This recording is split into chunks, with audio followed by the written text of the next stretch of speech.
Hello friends, स्वागत है आपका एक्सेस कंप्यूटर एजुकेशन की क्लासेस में। दोस्तों देखिए, आज हम रेफरेंस के फार्मूलों में और थोड़ा सा इंक्रीमेंट कर रहे हैं। आगे के फार्मूले जो रेफरेंस के हैं वो मैं करने जा रहा हूँ। आज हम एक बहुत स्पेशल सा फार्मूला पढ़ने जा रहे हैं, that is called indirect. Indirect का मतलब किस चीज़ से है? देखिए गाइस, अक्सर क्या होता है, हम रेफरेंस के थ्रू कैलकुलेशन करना पसंद करते हैं। जैसे कि मैंने आपको फार्मूले के अंदर डेटा की नेमिंग देना बताया हुआ है। अगर मैं यहाँ पर सैलरी वर्ड को यहाँ पर एक नेम दे देता हूँ और नेम फार्मूले में फंक्शन के अंदर फार्मूले के अंदर जाते हैं, डिफाइन नेम में जैसे आप डिफाइन नेम करते हैं तो मैंने इस रेंज को एक नाम दे के रख दिया, दैट वाज सैलरी। ठीक है, सैलरी नाम देके हमने ओके किया। इसी तरीके से इस रेंज को हम सेलेक्ट करते हैं और इसको हम नाम दे देते हैं डिफाइन नेम में DA, ओके। एंड इस रेंज को हमने नाम दे दिया डिफाइन नेम DA। तीन डिफरेंट रेंज मैंने सेलेक्ट करी जिनको मैंने सैलरी DA TA नाम दिए। अब होता क्या है कि आप कभी भी किसी रेंज के अकॉर्डिंग, अगर मैं आपको सम करने की बात करता हूँ तो आप यहाँ पर क्या करते हैं, नॉर्मली अगर मैं नीचे कर्सर को रखता हूँ और यहाँ पे कह देता हूँ सम ऑफ सैलरी, तो आप बहुत इजीली फाइंड करेंगे कि सैलरी का सम हो जाएगा। नाम से किसी रेंज को सेलेक्ट कर लिया जाता है और सम हो जाता है। बट अगर मैं यहाँ पर एक रेंज का नाम यहाँ पर लिख देता हूँ सैलरी, ठीक है, नाम तो ये भी नाम ही है, सैलरी लिख दिया। अगर मैं यहाँ पे लिखता हूँ सम और ब्रैकेट में यहाँ पर लिखा H2 का सम कर दूँ, ठीक है, सॉरी H1 का सम कर दूँ, तो क्या होगा गाइस? यहाँ पर आया 0। क्या मतलब है इसका? देखिए, यानी कि उसने इस रेंज को नहीं लिया, नाम तो H2 है, H2 रेंज सैलरी का, सैलरी एक नाम है, स्ट्रिंग है, उसको ले लिया। क्या हम इसको इन्वर्टेड यूज़ कर सकते हैं? नहीं, एरर आ जाएगा। ठीक, तो फिर इस नाम का यूज़ कैसे करूं? सैलरी वर्ड है तो सैलरी नाम ना, तो हम इसका यूज़ कैसे करते हैं? हम यहाँ पर लिखते हैं सम ब्रैकेट में इनडायरेक्ट, ओके। और जब मैं यहाँ पर H1 करके दूंगा तो H1 देने पे क्या होगा, यहाँ पर सैलरी इनडायरेक्टली यूज़ होगा एज अ नेम, और जैसे आप एंटर करेंगे देखिए वही सम जो यहाँ पर था वो आपके यहाँ पर भी आ गया। तो अगर मैं यहाँ पर सैलरी का सम करूँगा तो सैलरी, और अगर मैं यहाँ पर DA लिख देता हूँ तो सम DA का हो जाएगा, और TA लिखता हूँ तो सम TA का होता है। तो गाइज, इस तरीके से हम किसी नेम को किसी दूसरी जगह, दूसरी शीट में, कहीं पर भी आप यूज़ कर सकते हैं इनडायरेक्टली रूप में। डायरेक्टली हम नहीं कर पा रहे, लेकिन इनडायरेक्ट रूप में हम उसको यूज़ कर रहे हैं। किसी सेल में उस टेक्स्ट को लिख के उसके रेफरेंस को यूज़ करके इस्तेमाल कर सकते हैं। ठीक है गाइज, ये तो था अभी एक सेल के लिए। अब मैंने आपके लिए कुछ शीट्स बनाई हैं। देखो, शीट्स के थ्रू भी आप रेफरेंसेस लेते हैं इनडायरेक्टली रूप में। जैसे मैंने एक इंडिया नाम की शीट बनाई और इस शीट में इसका नाम रीनेम कर दिया मैंने, इंडिया नाम दे दिया। यहाँ पर कुछ सेल्समैन की लिस्ट है, राम श्याम मोहन सोहन, और उनकी की गई सेल्स है। इसी तरीके से UK मैंने एक दूसरा वो दिया, ठीक है, सेल्समैन की लिस्ट है, सेल्स है, और फ्रांस ले लिया और इसमें कह दिया सेल्समैन की लिस्ट और सेल्स है। अब इनडायरेक्ट फंक्शन में क्या करेंगे? देखिए, इनडायरेक्ट फंक्शन में दूसरे तरीके से अगर मैं यहाँ पर देखता हूँ कि मुझे किसी दूसरी शीट से किसी पर्टिकुलर पर्सन की शीट को उठाकर यहाँ पर लाना है, ये इस शीट से अभी मतलब नहीं है मेरा। यहाँ पर हमारे पास क्या है, मुझे दूसरी शीट का रेफरेंस लेना है। दूसरी शीट के रेफरेंस का मतलब मैं नेमिंग तो सबकी कर चुका हूँ, शीट 1, शीट 2, शीट 3 को रीनेम कर चुका हूँ, ठीक है। अलग अलग शीट्स, मेरी 3 शीट्स बनी हुई हैं। अब अगर मैं यहाँ पर लिखता हूँ, जैसे सपोज करो इंडिया, ठीक है, और अब यहाँ पर मैंने फिर से वही फार्मूला दिया। देखिए, यहाँ पर मैंने फार्मूला थोड़ा सा बड़ा कर देता हूँ, साइज़ आपको आराम से दिखेगा। तो जब मैं यहाँ पर लिखता हूँ इक्वल्स टू सम, सम किसका? अगर मैं सम करता हूँ इंडिया शीट का, है ना, शीट का नाम क्या है, इंडिया, एक्सक्लेमेशन, और कहाँ से कहाँ तक मैंने कहा A2 से, और सॉरी क्या था, इसका रेंज देख लेते हैं एक बार पहले। देखिए शीट 1 में इंडिया की रेंज है B2 से लेकर B6 तक। ओके, अब मैं यहाँ पे रेफरेंस ले रहा हूँ equals to sum India sheet के B2 से B7 तक का सम करो। ठीक है, तो यहाँ पर क्या आता है, इंडिया शीट नेमिंग से उसने फाइंड कर लिया। ठीक, इंडिया शीट का नेम यहाँ पर अगर मैंने डायरेक्टली दिया तो उसने इसको सर्च कर लिया, क्योंकि इंडिया नाम की शीट आपके पास है। लेकिन क्या वो नाम यहाँ से यूज़ कर पाएंगे हम? इस नेम को यहाँ से यूज़ कर सकते हैं? मैंने कहा ठीक है, जब इंडिया नाम यहाँ पर भी है, इंडिया नाम यहाँ पर भी है, तो हम इसको करके देखते हैं। तो इसको मैं हटा के यहाँ लिखता हूँ इक्वल्स टू सम, और यहाँ पे लिखा H2 एक्सक्लेमेशन। ठीक है, H2 के साथ एक्सक्लेमेशन साइन लगाया और यहाँ पे कहा B2:B7। तो क्या ये सम करेगा? एंटर। तो ये क्या होता है, यहाँ पर रेफरेंस का एरर आ गया, यानी कि उसे रेफरेंस नहीं मिला। ठीक है, हालांकि उसने फॉर्मूले को भी कैसे कर दिया, देखिए सिंगल कोट्स के अंदर, लेकिन उसे रेफरेंस नहीं मिला।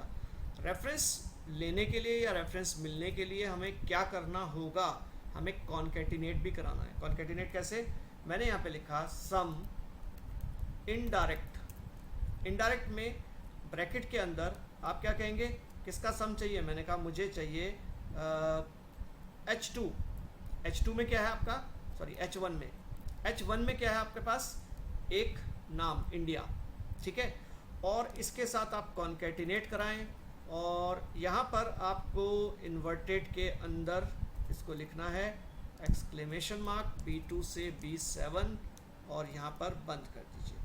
ठीक है, और ये बंद। तो जब आप ये करेंगे तो यहाँ पर क्या आ जाएगा, इंडिया का सम। इंडिया वाले कंट्री के अंदर जो इन सब का सम हुआ है उसकी डिटेल यहाँ पर आपको मिल जाएगी। तो यहाँ पर क्या होता है, सम फंक्शन कैसे यूज़ करना है, सम इनडायरेक्ट कौन से रेफरेंस से उठाएगा, इंडिया रेफरेंस से। इंडिया रेफरेंस से आपने उठाया H1 नाम, यहाँ से उठा, और इसके साथ कॉन्कैटिनेट क्या कर दिया आपने, कॉन्कैटिनेट कर दी उसकी रेंज। ये जो एम्परसेंड का साइन होता है दैट इज कॉल्ड कॉन्कैटिनेशन। ठीक है, रेफरेंस के साथ रेंज को आपने कॉन्कैटिनेट किया, और जैसे ही ये मर्ज होगा उठा लेगा सम को। इस इक्वेशन को मैं थोड़ा सा और मॉडिफाई करता हूँ। देखिए सपोज करो, आपको याद होगा कि मैंने एक जगह और आपको एक बहुत अच्छी सी चीज़ बताई थी। डेटा के अंदर हमारे पास वैलिडेशन होते हैं। जैसे मैंने यहाँ पे लिखा इंडिया और यूके और फ्रांस। ठीक है, ये 3 नाम है। हम यहाँ पर क्या करते हैं, यहाँ पर अभी रेफरेंस एरर आ गया क्योंकि मैंने नाम मिटा दिया। मैंने यहाँ पर डेटा वैलिडेशन में जाकर क्लिक किया। मैंने कहा यहाँ पर मेरे पास डेटा वैलिडेशन होना है, और वैलिडेशन में मुझे चाहिए एक लिस्ट। लिस्ट कौन सी चाहिए? मैंने कहा लिस्ट का सोर्स डेटा मेरा ये है। ओके, लिस्ट का सोर्स डेटा मेरा ये आ गया, यानी कि इसमें से मेरे पास कोई ना कोई नाम आएगा। जैसे ही मैं इंडिया करता हूँ, इंडिया का सम आ गया।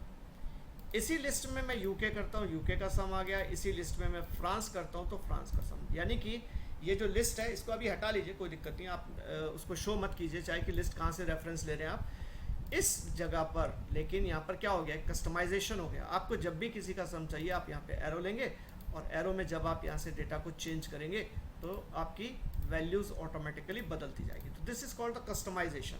ओके, तो कस्टमाइज करके आप इसको चेंज कर सकते हैं, लेकिन बिना रेफरेंस के डायरेक्टली अगर आप सम करने की कोशिश करेंगे, इनडायरेक्ट फंक्शन के बिना, है ना, इनडायरेक्ट फंक्शन के बिना अगर आप यहाँ H1 से वैल्यूज़ को उठाने की कोशिश करेंगे सम करके, तो इट विल नॉट एक्सेप्ट। ठीक है गाइज, ये तो आपका 2 मेथड मैंने आपके इनडायरेक्ट के यूज़ करके दिखाया आपको।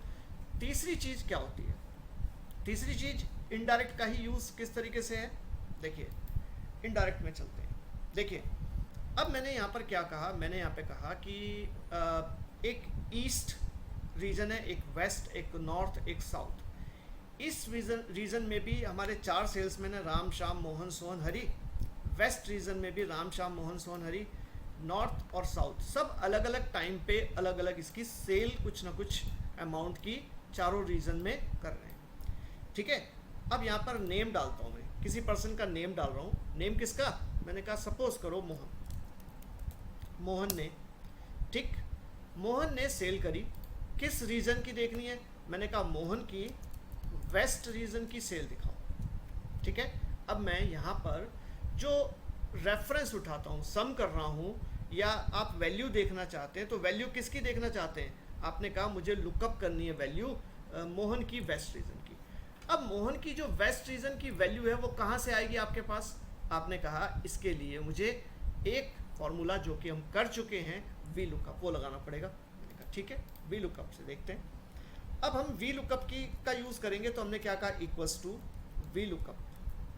ठीक, वी लुकअप किसके अकॉर्डिंग देखना है, मैंने कहा O1 के अकॉर्डिंग। O1 क्या है, O1 आपका मोहन हो गया। टेबल और एरे कौन सी टेबल में से लेना है, ठीक। अब टेबल और एरे, जो मेरी टेबल का नाम है, हमें टेबल के जो रेंज है उनके नाम देने पड़ेंगे। अभी मैंने नाम तो दिए नहीं, टेबल एरे मुझे यहाँ जाके सेलेक्ट करना पड़ेगा। हम इससे पहले क्या करते हैं, देखिए अगर मैं वी लुकअप कर रहा हूँ, वी लुकअप से पहले मैं आपको एक चीज़ और छोटी सी करके दे दूँ। पहले हम क्या करते हैं, इन रेंजेस को एक नाम दे देते हैं। इस पूरी रेंज को हमने एक नाम दे दिया, ओके। इस रेंज को फॉर्मूले में जाके डिफाइन नेम में इसका नाम हमने रखा ईस्ट, ठीक है, ईस्ट रीजन का नाम दे दिया, ओके।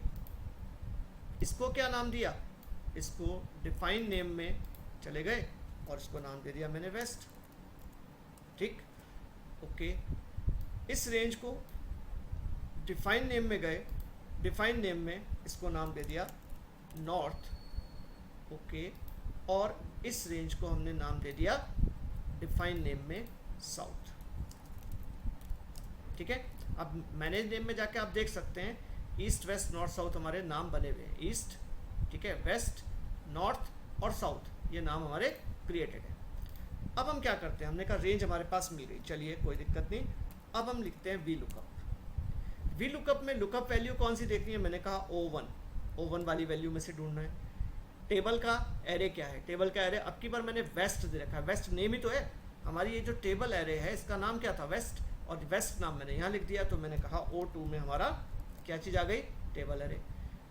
अब इस टेबल एरे का कौन सा कॉलम चाहिए, मैंने कहा मुझे सेकंड कॉलम, क्योंकि देखो ये होता है इस टेबल एरे का ये फर्स्ट कॉलम है, ये सेकंड कॉलम है, तो मैंने यहाँ पे कहा सेकंड कॉलम। और जो उसकी मैचिंग होगी वो कैसी करनी है मुझे, अप्रॉक्स या एग्जैक्ट, मैंने कहा एग्जैक्ट मैचिंग, क्योंकि नाम है, नाम में मतलब पर्सन के नाम के अकॉर्डिंग ढूंढना है। तो जैसे ही मैं वी लुकअप करूँगा it will say NA, that means there is no data that matches with Mohan. Mohan के साथ कोई डेटा हमारा मैच नहीं कर रहा, या वेस्ट रेंज हमें नहीं मिली, उसका डेटा हमारे पास नहीं है। गाइस इस जगह पर भी आपके पास इनडायरेक्ट फंक्शन ही काम आता है। इनडायरेक्ट में इस नेम रेंज को कैसे उठाएगा, तो जैसे आप इस पर डबल क्लिक करेंगे, डबल क्लिक करके आपने कहा O1 नाम, ठीक है, मेरे को मोहन के अकॉर्डिंग ढूंढना है, सर्च कर लिया, ठीक है।